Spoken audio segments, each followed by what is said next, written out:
आदाब, मैं वक़ार Ahmad Rizvi Joy of Urdu की शायरी समझिए सीरीज़ में एक और वीडियो के साथ हाज़िर हूँ। आज गालिब का एक शेर आपके सामने पेश करूँगा।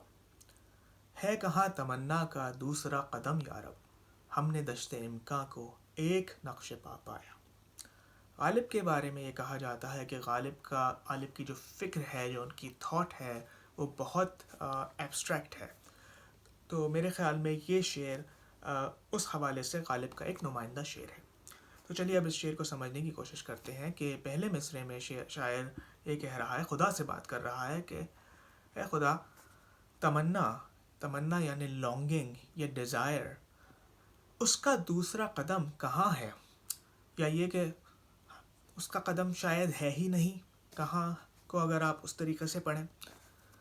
और फिर शायर ये कह रहा है कि हमने दश्ते इम्कां, दश्त कहते हैं सहरा को, डेज़र्ट को, और इम्कां यानी पॉसिबिलिटीज़, हमने पॉसिबिलिटीज़ के ये जो दश्त है, द डेज़र्ट ऑफ पॉसिबिलिटीज़ है, उसको हमने बस एक नक्शे पा मीन्स फुट प्रिंट, नक्श मीन्स प्रिंट, और पा फ़ारसी में पैर को कहते हैं।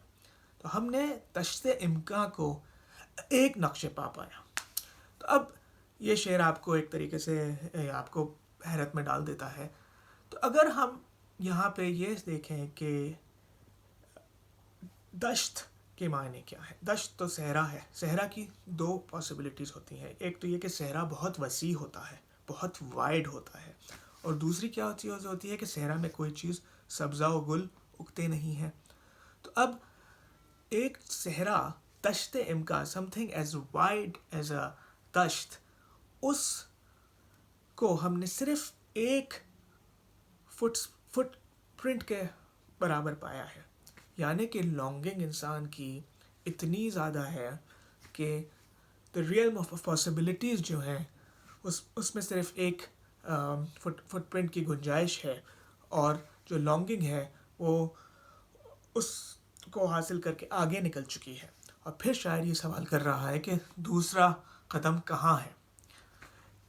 तो और दूसरी बात यह है कि ज़ाहिर बात है, दश्त एक ऐसी जगह होती है कि जहाँ पर कोई चीज़ उग नहीं सकती। तो यानी कि एक तरह इशारा ये है कि हाँ, ये जो दश्त इम्कां है, ये एक तरह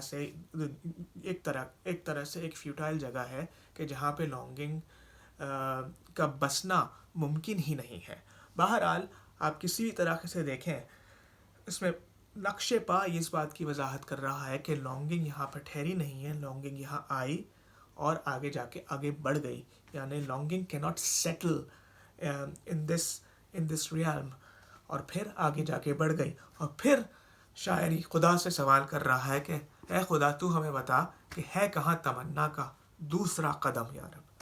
तो इस शेर को अगर हम पढ़ें और इसके साथ थोड़ा वक्त गुजारें तो ये हमको एक बहुत ही एब्स्ट्रैक्ट रियलिटी में ले जाता है। हमको इंसान की लॉन्गिंग के बारे में, इंसान की डिज़ायर के बारे में और दुनिया के बारे में काफ़ी कुछ सोचने में मजबूर कर देता है। उम्मीद है आपको पसंद आएगा। आदाब।